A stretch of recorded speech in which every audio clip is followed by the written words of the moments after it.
జగన్మోహన్ రెడ్డి కొత్త డ్రామా ఒకటి ప్రారంభించాడు నిన్నే. జగన్మోహన్ రెడ్డి మార్క్ అంట. ఆ మార్క్ ఏంటో ఒక్కసారి చెప్తాను మీ అందరికీ. మన హయాంలో 200 రూపాయలు కరెంటు ఛార్జీలు వచ్చే బిల్లు ఇప్పుడు ఎంత తల్లి? 1000 రూపాయలు అవునా కాదా? 1000 రూపాయలు అవునా కాదా? ఇది జగన్ మార్కు. 60 రూపాయలు మద్యం బాటిల్ ఆ రోజు, క్వార్టర్ బాటిల్. ఇప్పుడు ఎంత తమ్ముళ్ళు? 200.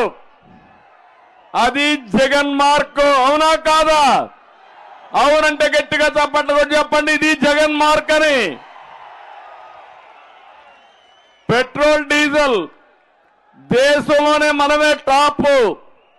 ఇది జగన్ మార్కు. నిరుద్యోగంలో 24%. ఇది యువతపై జగన్ మార్కు. ఈ వెర్రి బాగుల ముఖ్యమంత్రి ఇది మంచి రికార్డు అనుకుంటున్నాడు. ఇది మన కర్మ.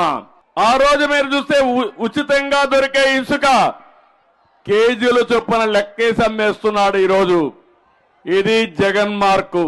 ఇంకో పక్క దళితులను చంపి డోర్ డెలివరీ చేయడం ఎస్సీ వర్గంపై వేసినటువంటి జగన్ మార్కు. పెట్రోల్ పోసి బీసీ బిడ్డను దహనం చేసిన వాళ్ళు బయట తిరగడం అసలు సిసలైనటువంటి జగన్ మార్క్. ఇది పరదాలు కట్టుకొని ప్రజల్లోకి వెళ్ళడం, సీఎం కోసం చెట్లు నరకడం, ఈ సైకో మార్క్. ఇది రివర్స్ నిర్ణయాలతో రాష్ట్రానికి రాజధాని లేకుండా చేయడం సైకో జగన్ మార్క్ అని చెప్పి కూడా నేను మీకు తెలియజేస్తున్నా.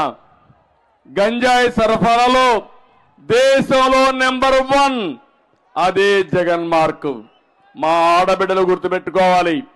ఒక్కసారి గంజాయికి అలవాటైతే ఇంకా ఆ బిడ్డలు మన చేతుల్లో ఉండరు. ఈ రోజు నేను అడుగుతున్నా, గంజాయి దొరకని ప్రదేశం ఏమైనా ఉందా? ఆంధ్రప్రదేశ్ అడుగుతున్నా.